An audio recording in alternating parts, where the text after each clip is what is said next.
there's a fundamental love and desire for selling. And they didn't get to that position to be considered a first-line manager if they didn't come into the sales role with that.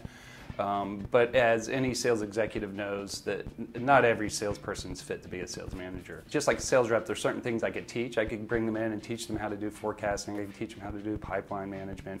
So there's certain fundamentals that they saw as a rep, but it's different when you're responsible for multiple people and pulling that overall number together.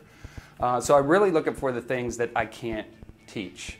As it says, as you say in sports, I can't coach speed. And so there's certain elements that have to be there above and beyond the same attributes they would have as a rep. So a rep has to be extremely confident. Being confident in terms of a leadership position is completely different though. You're responsible for a whole team, you're responsible for an outcome, and you've got multiple personalities you're going to have to deal with, and you have to have that confidence coming in. Otherwise, good reps are going to sniff it out, and you're going to become irrelevant pretty quickly. The second thing is the ability to work with sales personalities. They're not all the same.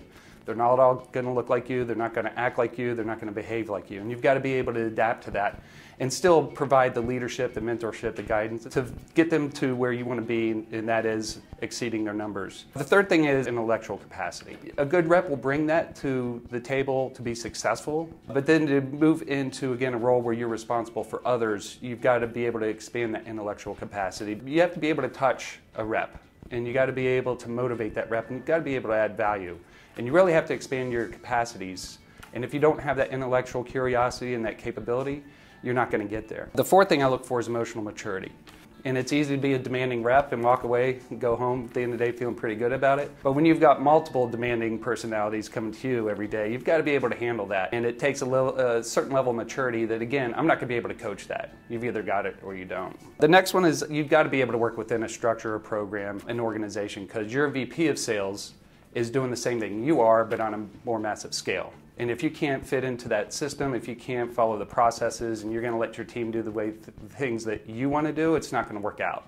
So they've got to be able to do that and still have their own style, still have their own leadership, but still work within that culture, work within the processes to make that team successful. Finally, the last thing is just a desire to grow and learn. And they're not going to be considering that job, and they wouldn't be considered that job if they didn't display those attributes. But again, if they don't come in, I can't force it on somebody. They've got to have that innately.